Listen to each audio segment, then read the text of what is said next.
Welcome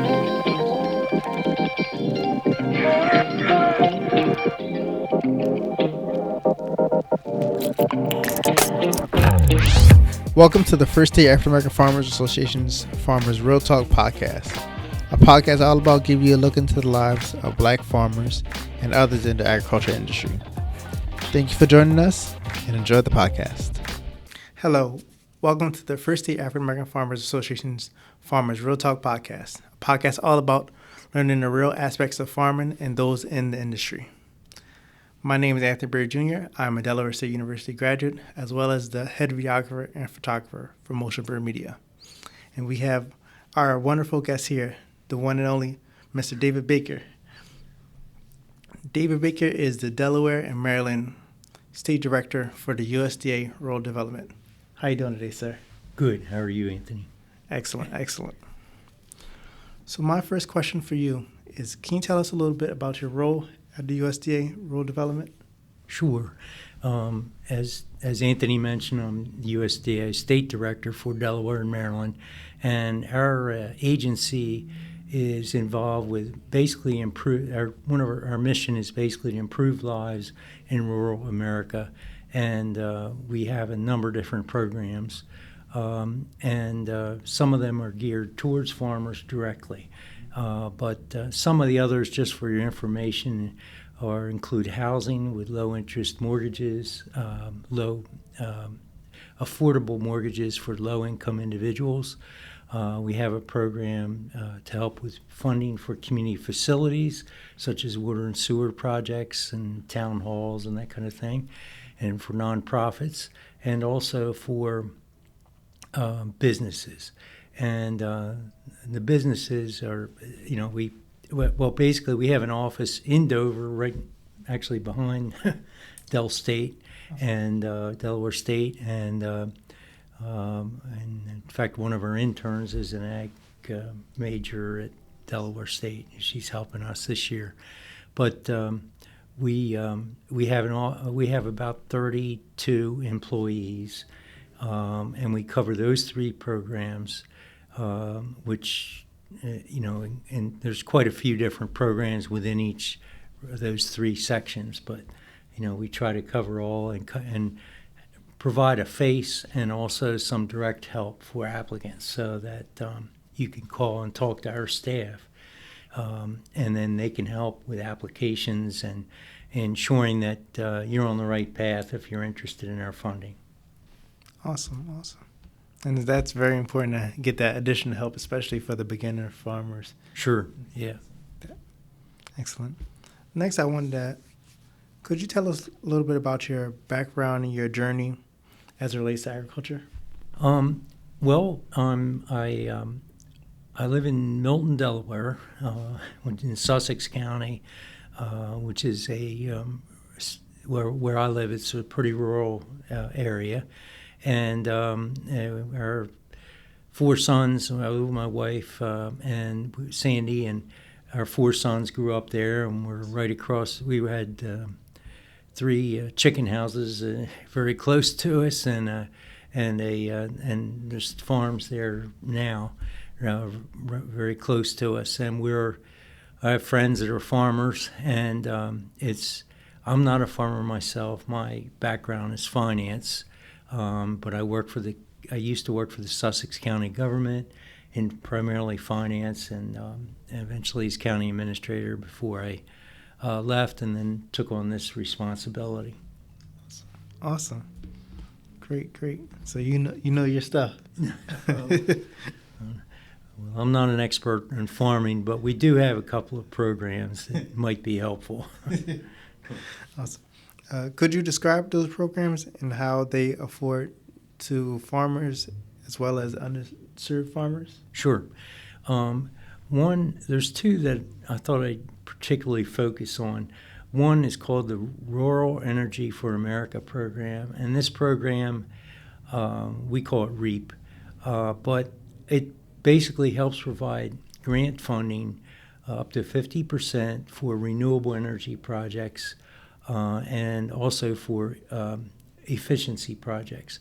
So, for instance, if a poultry farmer is interested in reducing their energy bill, then we could help fund solar panels, which don't have to be on the poultry house itself, but can be like next to or between poultry houses, and that can have a drastic can mean a drastic reduction in electric bills. Recently, a beneficiary of this grant told us that they saved. They had a high electric bill of like $6,000 for a month, and for two or three poultry houses, and that went down to like $600. So you can kind of see that it's a good thing that now is the time to really take advantage of the program. It's the grant is up to 50%. We also and you really can't beat it because you have 50% grant, plus they may be eligible for a federal tax credit for 30%, and they may be able to depreciate the value of their investment in the solar renewable energy. It also covers things that add to greater efficiency. So, say if a poultry farmer wanted to just improve the efficiency within the poultry house, the insulation, and even new fans and that kind of thing would be eligible. It's just, and grain dryers are also eligible. More efficient grain dryers are eligible. So I think farmers can definitely benefit with this program, and we're trying. The funding is there now, and we really are kind of pushing that.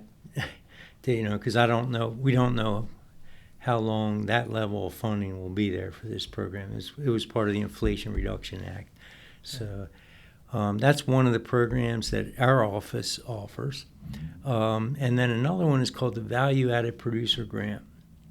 This one helps ag producers who want to kind of expand their offerings. So, for instance, a dairy farmer may want to start making cheese and selling cheese or ice cream, whatever, just as an example. And we help with the marketing cost, with working capital towards that effort. So, obviously, for instance, that dairy farmer will need to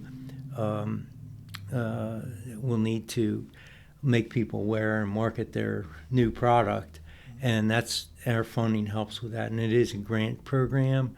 It's another option for an ag producer to try to improve their income, and so those are two that really come to mind that I think may be helpful, and we really want to push and let people know about. Awesome. Those are two excellent programs. I would like to talk a little bit about the Black Farmers Conference. We spoke a little bit about it earlier. The Black Farmers Conference, which will be held on November 8th and 9th at Delaware State University. It's a conference that's made to educate the public as well as farmers, as well as bring together farmers and different agencies to learn a little bit more, as well as get to meet in person and get to do those applications for the programs that you spoke about. So my question for you is, why do you think having the Black Farmers Conference is important to the farmer community and the public? Well, I think it's very important to broaden education about the programs that are out there and we really want to participate in the conference. Our agency, even though we're part of USDA, we're different from the Farm Service Agency, which has sometimes, may have a lot more options in terms of programs that help specifically farmers. But we certainly want to participate. It is, agriculture is still our number one industry, and it's important that there's equal opportunity out there, and it's very important that where Congress passes legislation to provide funding for these kinds of programs, it's very important that everyone has opportunity and equal opportunity to participate and is aware of the programs. That's quite often the issue, that people just aren't aware of the programs.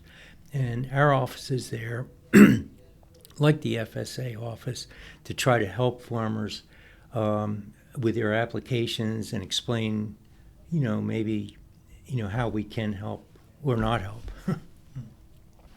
Awesome.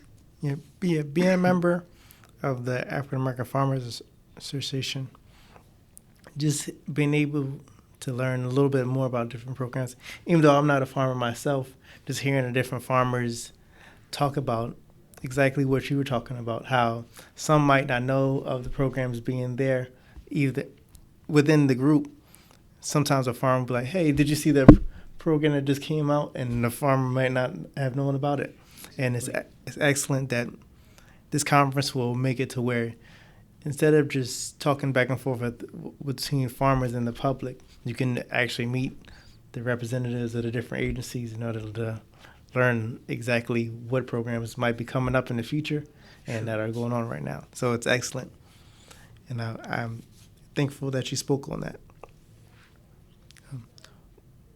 Do you have any, what thoughts would you like to leave with the viewers?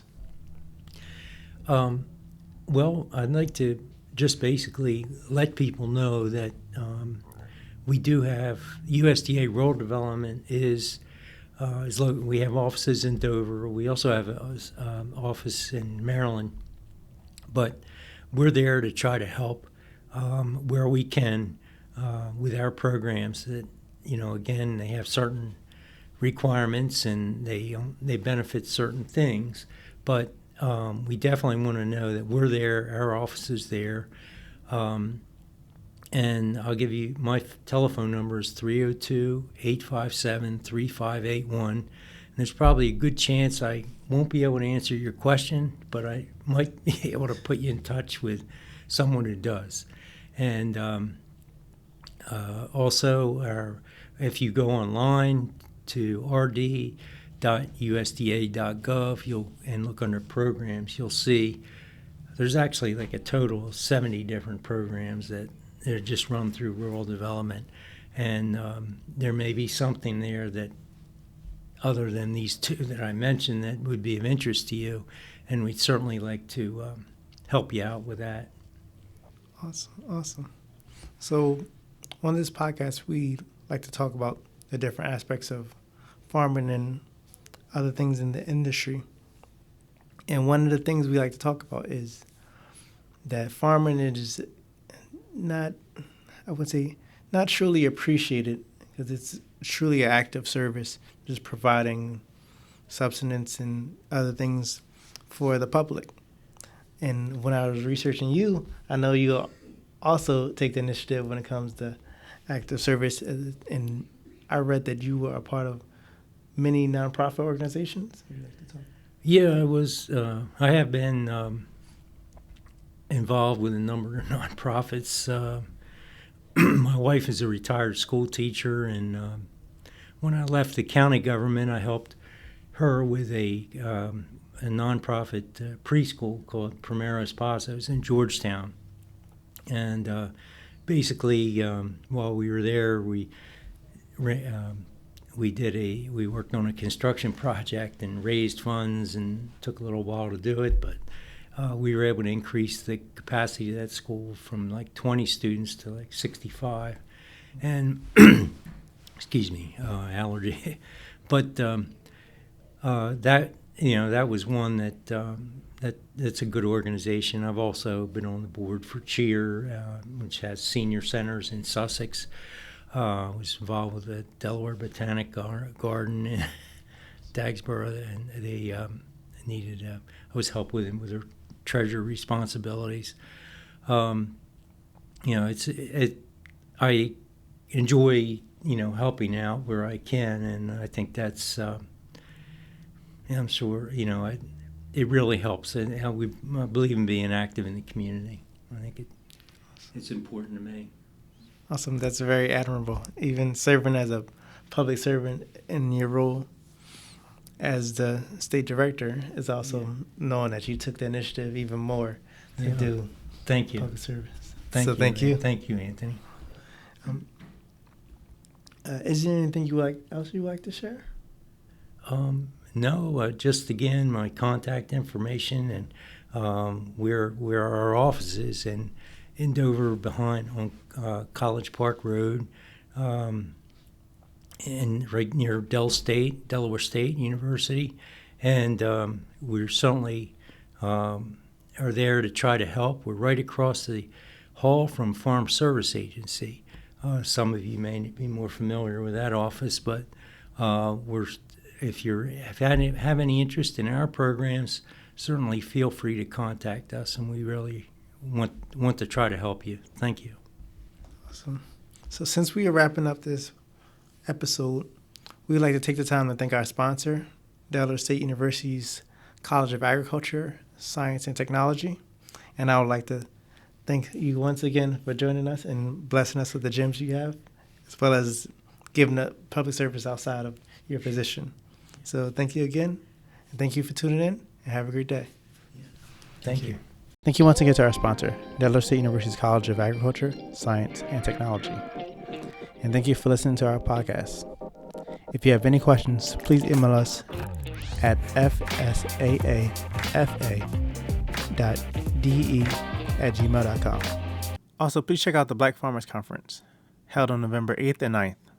Thank you, and have a great day.